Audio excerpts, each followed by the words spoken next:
This is the BenQ W2720i. It's a 4K projector that supports HDR10, HDR10+, but not Dolby Vision. Today, I'm going to show you how this projector looks on my white matte screen here in the living room and my ALR screen down in my office. Before I get into that, I want to let you know that this is not a sponsored video. BenQ did send this projector to me to test out, but everything that you're about to see and hear comes from my own hands-on testing. If you do use an affiliate link below, I may receive a small commission at no cost to you, and that helps me make more videos like this one. So my takeaway on this projector is pretty simple. The color and the contrast is pretty exceptional.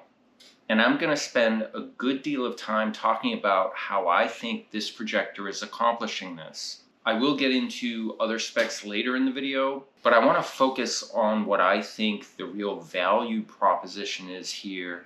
I reviewed a number of very bright 4K projectors over the last year, and pretty much all of them had Dolby Vision. I would say that brightness and Dolby Vision support have been sort of the must-have specs for both lifestyle and home theater projectors. And don't get me wrong, the picture quality from these projectors have all been pretty great. It's a pretty exciting time to have access to these kinds of picture formats when you're watching a movie on a big 120-inch screen. But so here's my question to you. Do you really need Dolby Vision to have exceptional picture quality? BenQ's answer to this is a hard no. They're using their own system called HDR-PRO and leaning into HDR10+. So I think the color and contrast look great because the projector is quietly doing three things in the background. And I think it's these three things that beats raw brightness and maybe even in some cases Dolby Vision certification. So number one, this unit shows a wider palette than most lamp-based DLP projectors. There is a 4 LED light engine inside this unit, and so you have color volume, contrast control, and stability working like three legs of the same tripod. When I was watching scenes where you had a close-up shot of someone's face, I could notice the punchy red spots in the skin, the little craggy details of wrinkles. In landscape shots, the greens were highly detailed. You're essentially seeing the same palette used for digital cinema prints. Each one of these projectors ships with a factory calibration report, and I think this calibration is what helps the hues land so well on the screen. Number two is tone mapping. Instead of relying on Dolby Vision metadata, this projector handles tone mapping itself. So BenQ's HDR-PRO system folds three tools into its picture pipeline: dynamic black, a local contrast enhancer, and a global contrast enhancer. So the dynamic black throttles the LED output scene by scene. The two contrast enhancers carve detail into bright peaks and deep shadows, frame by frame. Together they create a 50,000 to 1 dynamic contrast ratio. So in other words, the projector decides in real time how bright the highlights can go before clipping and how deep the blacks can drop before crushing.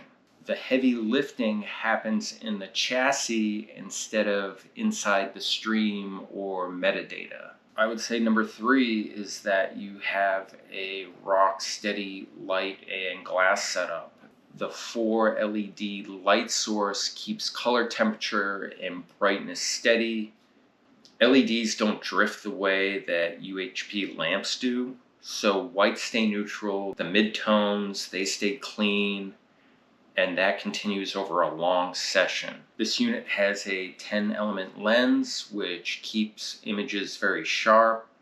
So if you're looking at, say, the texture of a brick wall, or even the texture of fabric on a costume or clothes, everything stays crisp.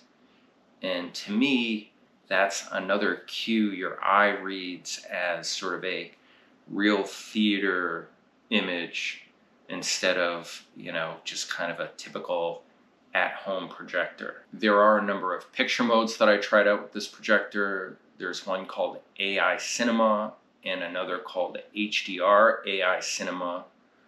Both of these modes delivered a very good image, but honestly, I didn't notice much of a difference in image quality when I tried out the projector, say like in a room with a dim light on.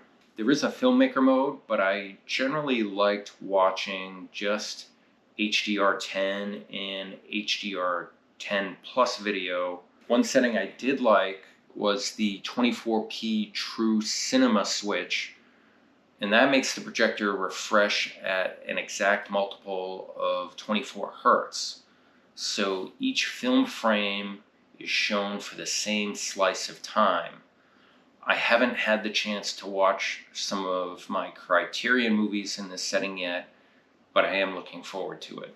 So just for reference, I set the projector up 9 feet away from the white matte screen that I have here, and I used the same exact distance downstairs on my ALR screen. When I had it here upstairs, I actually had to raise the back legs so that the entire image would fit on the screen, but it really wasn't a big deal. I thought the options for adjusting Keystone correction were very easy to use. You manually adjust the focus and zoom at the wheel at the top, and you can lock in those settings once you have them where you want them. The software is powered by BenQ's own streaming dongle, which connects at the top of the projector. It runs a version of Android 11 and has native support for Netflix and other major streaming apps that you would find on pretty much any Google TV device. Inside, there's a pair of forward-firing 5-watt speakers. I thought the dialogue and effects sounded fuller than a number of other projectors that I've tested that usually have a fairly tinny output.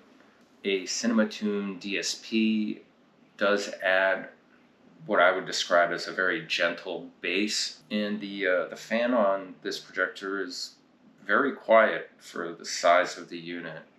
If you do want bigger sound, there is a HDMI 2 that supports eARC and ARC for lossless Atmos pass-through, and there is an optical port if you have older audio gear that you want to connect. As for the remote control, I'd say it's intuitive, easy to use. It has all the picture setting controls you would want, and it's backlit. I do wish the buttons would stay on for a few more seconds after you use the remote in the dark. There are some more features on this projector that I plan on testing. Thanks so much for watching, and I'll see you next time.